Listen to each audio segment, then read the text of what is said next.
संस्कृताय पुनः मैं आप सभी के समक्ष व्याकरण के एक प्रमुख विषय को लेकर उपस्थित हूँ, जो आज का हमारा विषय है अव्यय। जो किसी भी परीक्षा में अक्सर ये अव्यय से प्रश्न पूछे जाते हैं, इसलिए महत्वपूर्ण होने की वजह से आज मैं आपके समक्ष लेकर उपस्थित हूँ, जो हमारा विषय है अव्यय। ये अव्यय को प्रारंभ करने से पूर्व यदि आप मेरे चैनल को सब्सक्राइब न किए हों तो यथाशीघ्र सब्सक्राइब करें और साथ ही साथ महत्वपूर्ण वीडियो अन्य तक पहुंचाने का जरूर प्रयास करें। तो आइए हम अव्यय को प्रारंभ करते हैं।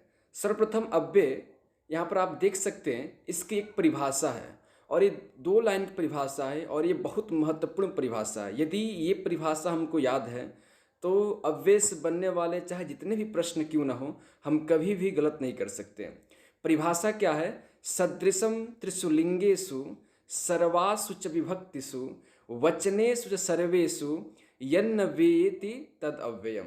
अर्थात सदृशम त्रिषु लिंगेषु यानी तीनों लिंगों में एक जैसा, सर्वासु च विभक्तिषु और सभी विभक्तियों में एक जैसा, और विभक्तियों के साथ साथ वचन में भी जो एक जैसा रहे, जिसमें कोई परिवर्तन न हो, उसे हम क्या कहते हैं? अव्यय कहते हैं। यहाँ पर हिंदी परिभाषा लिखी गई है, वैसा शब्द जो सभी लिंगों, वचनों और विभक्तियों में एक समान रहे, उसे क्या कहते हैं? उसे हम अव्यय कहते हैं। इन जो शब्दों के रूप में बदलते नहीं, यानी ये जो शब्द हैं, जो अव्यय हैं, वो चाहे वाक्य में चाहे जैसे भी प्रयोग हो, इनमें कोई विभक्ति या कोई वचन या कोई लिंग का कोई मतलब नहीं होता है।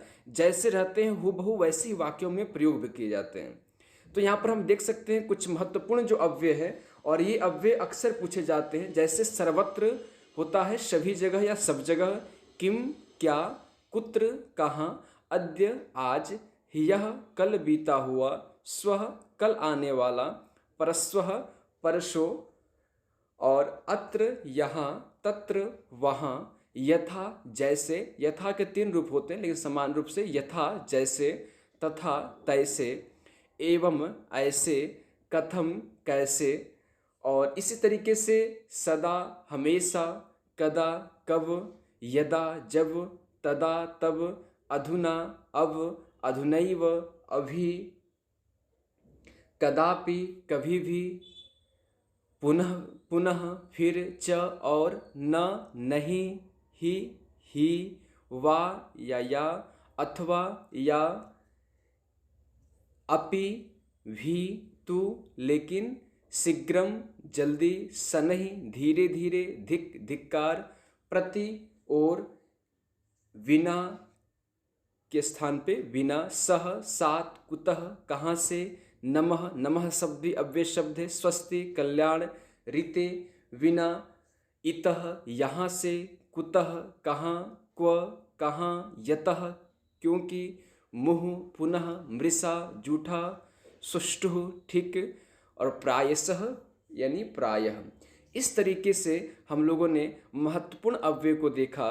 अब एक चीज़ आप ध्यान रखिएगा, जैसे अव्यय जो हैं वो वाक्य में भी वैसे प्रयोग होते हैं। जैसे अगर हम एक वाक्य है कि राम और श्याम, तो अब यहाँ पर हम कह सकते हैं रामः श्यामः च। अब ऐसा नहीं होगा कि यहाँ पर च में विसर्ग लग जाएगा या कोई विभक्ति का प्रयोग हो जाएगा, या द्विवचन है तो द्विवचन च का हो जाएगा, ऐसा कुछ भी नहीं होता है। जैसे अपि भी हो गया तो मया अपि या मम अपि। तो इस तरीके से हम देख सकते हैं ये जो अव्यय होते हैं वे वाक्यों में हूबहू वैसे ही प्रयोग किए जाते हैं, इनमें किसी प्रकार का कोई परिवर्तन नहीं होता। तो इसकी परिभाषा थी सदृशम त्रिषु लिंगेषु सर्वासु विभक्तिषु वचनेषु सर्वेषु यन्न वेति तद अव्ययम, ये परिभाषा थी। और परिभाषा के साथ साथ हम लोगों ने अव्यय को देखने को प्रयास किया। जो महत्वपूर्ण अव्यय जो अक्सर परीक्षा में पूछे जाते हैं वे अव्यय लेकर मैं आपके समक्ष उपस्थित था। उम्मीद करते हैं कि अव्यय जो टॉपिक ये क्लियर हो गया होगा। तो पुनः आगे वाले वीडियो में अव्यय से संबंधित वाक्य कैसे बनाए जाते हैं, इस वीडियो को लेकर मैं उपस्थित हूँगा। तब तक के लिए आप सभी को वीडियो को देखने के लिए और मेरे साथ जुड़ने के लिए आप सभी को बहुत बहुत धन्यवाद। हरि ओम, नमो नमः।